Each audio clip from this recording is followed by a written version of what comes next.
No início dessa trajetória, dessa caminhada, que eu acredito que só está na metade, apesar já dos anos se passarem, nós ousamos. Quando nós assumimos o governo, no primeiro governo Lula, desde o primeiro dia, nós tivemos a perspectiva de reconhecer essa criatividade como uma tecnologia social, como uma construção do povo brasileiro, que se manifesta das formas mais diferentes possíveis, às vezes em torno de uma manifestação tradicional, reforçando identidades, reforçando matrizes culturais importantes, ora em torno do cinema, dos cineclubes, ora em torno da leitura, em torno da música, não importa o móvel, o que motiva, todos esses grupos, projetos, ações têm em comum uma capacidade enorme de transformar a cultura e a arte num instrumento de construção de cidadania, num instrumento de construção, e mesmo nessas condições degradadas, de realização plena da condição humana.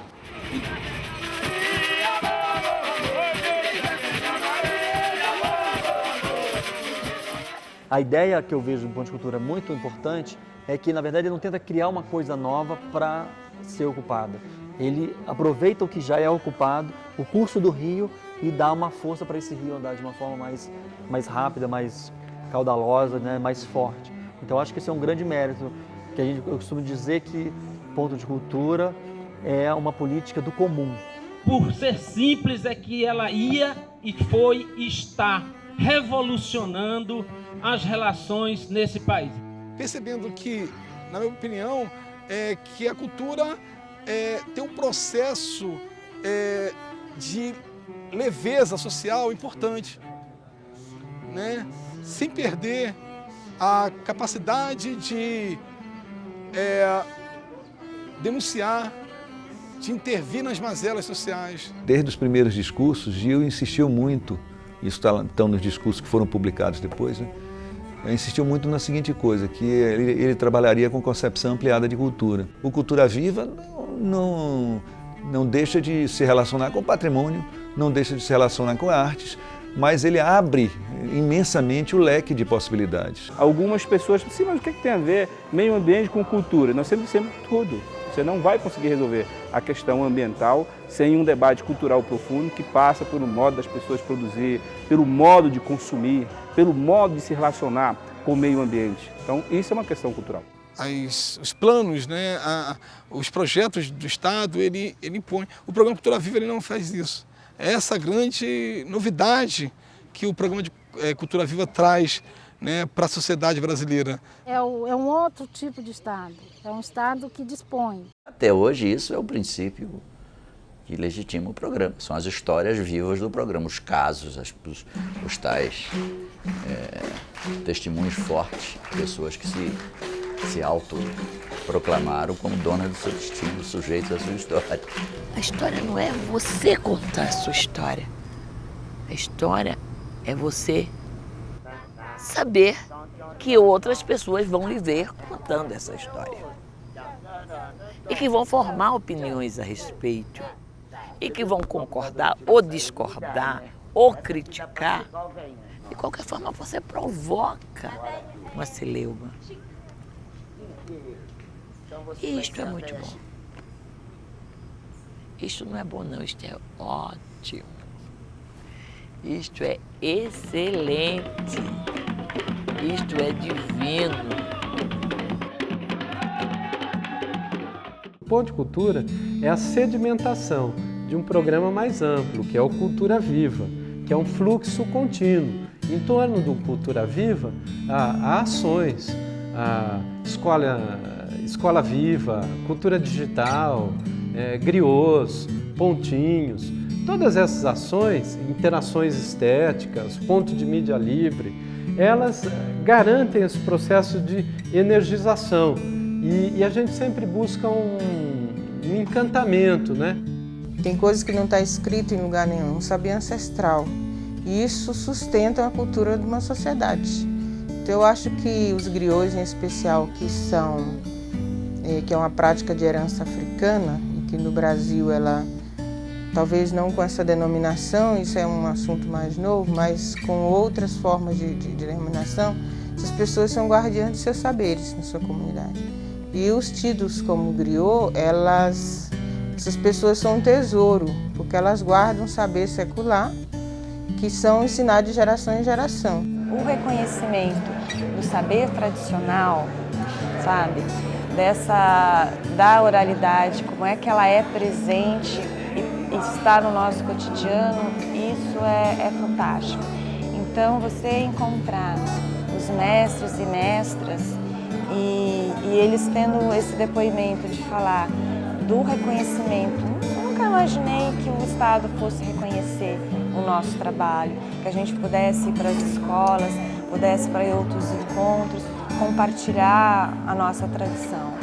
Então, isso é muito importante, é muito significativo, sabe? Alimenta a gente que está no dia a dia tocando essa ação.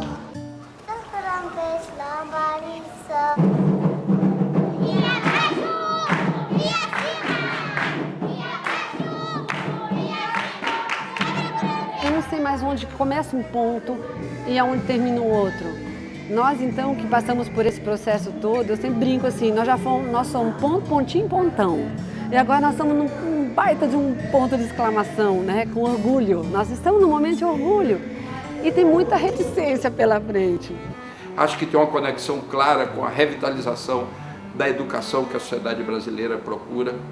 A perspectiva de arte e educação nas salas de aula não deu certo no Brasil, são poucas as experiências positivas, enquanto isso, nas favelas, nas periferias brasileiras, a arte e a cultura foi acionada como um processo educativo, pedagógico e de empoderamento das pessoas e dessas comunidades. Então, se nossas autoridades educativas tiverem uma inteligência de dialogarem com essa tecnologia que foi construída e trazer para a realidade específica da escola essa construção, eu acho que a gente pode ter a curto prazo um fortalecimento desse processo de construção de uma nova educação no Brasil. Essa experiência é extremamente rica e importante para a construção desse Brasil que a gente quer.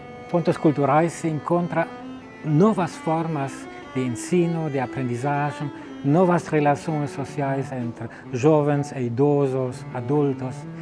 Vale a pena estudar, analisar e pesquisar isso numa perspectiva mais profunda. Que potencial está dentro deste programa? Bom, não é à toa que existe hoje eu diria, um respeito e um olhar muito forte para o que está se fazendo com a cultura no Brasil, fazendo que as pessoas tenham, de fato, um espaço de discussão e um espaço de mostrar, né, toda essa efervescência cultural que está acontecendo.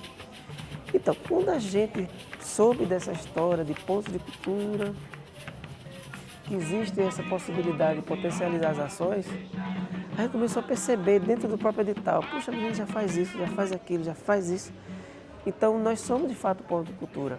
Essa nomenclatura, né, inclusive, ela veio, digamos, de repente, localizar a gente no espaço e no tempo. A gente vai em busca da potência. E eu diria que aí é uma chave para se entender a construção de uma política pública que tem um caráter emancipador. Para além do inclusivo, é emancipador. Por quê? Porque as políticas públicas elas são muito voltadas para a ideia da carência, da falta, da vulnerabilidade. Daí o assistencialismo. O Estado, quando chega dando, como dádiva, como assistência. A potência é o oposto disso. E é isso que a gente tem buscado. Nós somos há 1 ano e meio já de Pontão. Nesse 1 ano e meio, o que a gente fez? Foram as auscultas. O que seria auscultas? Você auscultar, como o médico faz com o estetoscópio, escutar o coração, escutar os sentimentos mais íntimos das pessoas.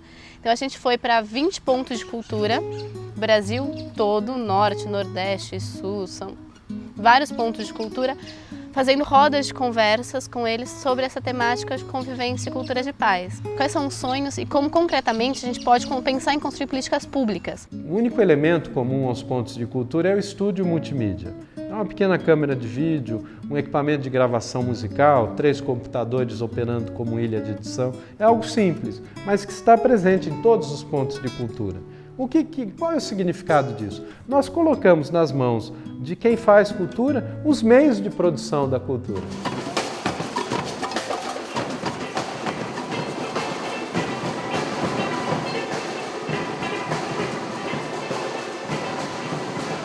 Depois que o Índios Online se fortaleceu com o incentivo do Ministério da Cultura, nós podemos não só se preocupar com a questão indígena, mas isso nos deu percepção da dimensão do nosso papel na formação desse Estado. Isso nos levou a buscar mais conhecimento. Queremos caminhar com os nossos pés.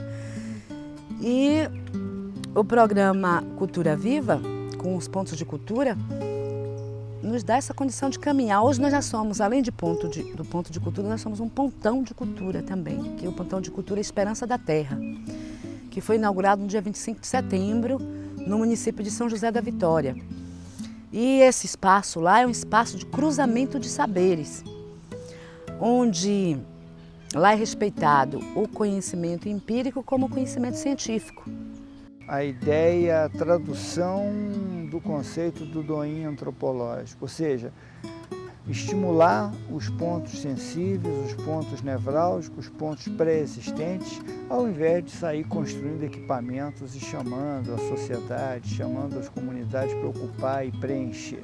Estimular aquilo que existe, acumular as forças vivas da sociedade,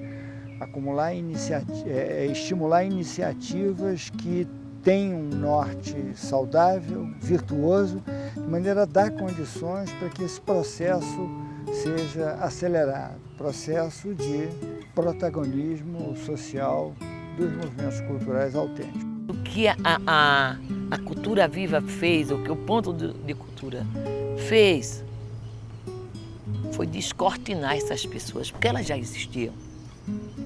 Elas já faziam, tendo não subsídio, botando do bolso, diminuindo a própria feira para protagonizar uma festa,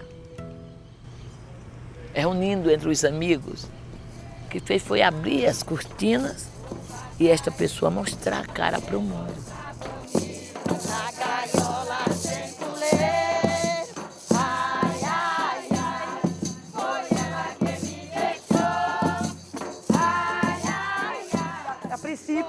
Para pensar a ação que hoje é a parceria que a gente tem com a Funarte, que é o edital Interações Estéticas, que são residências artísticas nos pontos de cultura, em que artistas do circuito contemporâneo das artes, que não estão ligados aos pontos de cultura, passam de 3 a 6 meses num ponto de cultura realizando um trabalho compartilhado. Eu entrei no movimento logo em 2005 para 2006, teve a primeira teia que foi em São Paulo, e eu fui interessando pelo movimento de ponto de cultura, né?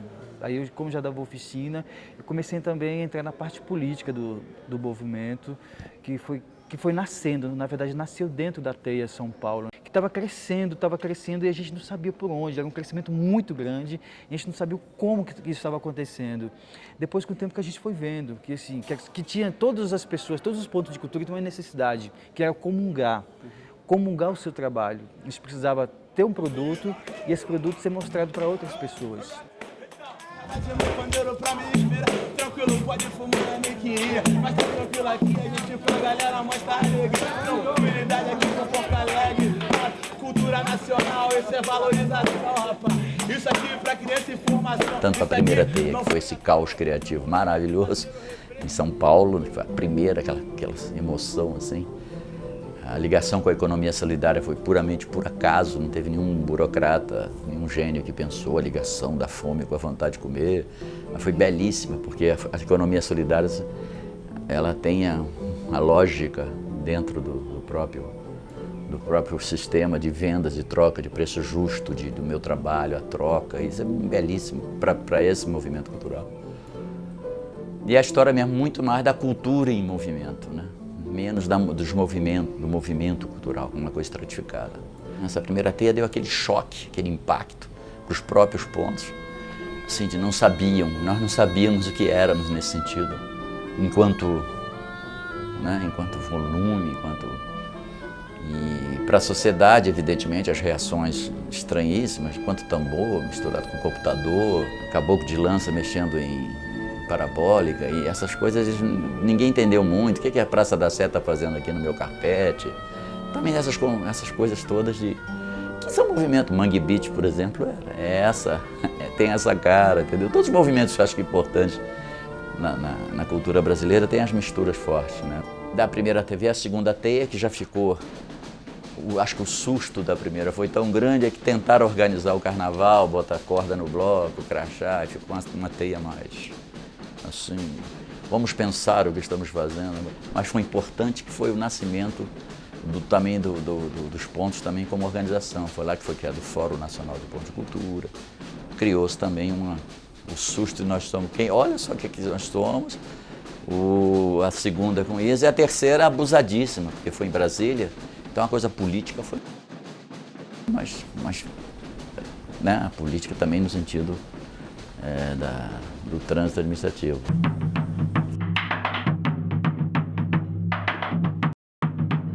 Sou pedra dura do caminho do meu roçar.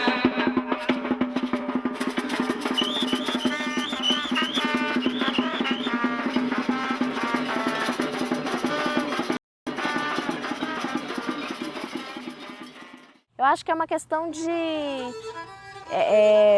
sabe, das pessoas se sentirem parte de um processo. Então é uma política pública que faz, na verdade, com que as pessoas, não é o Estado fazendo para as pessoas, é o Estado fazendo com as pessoas.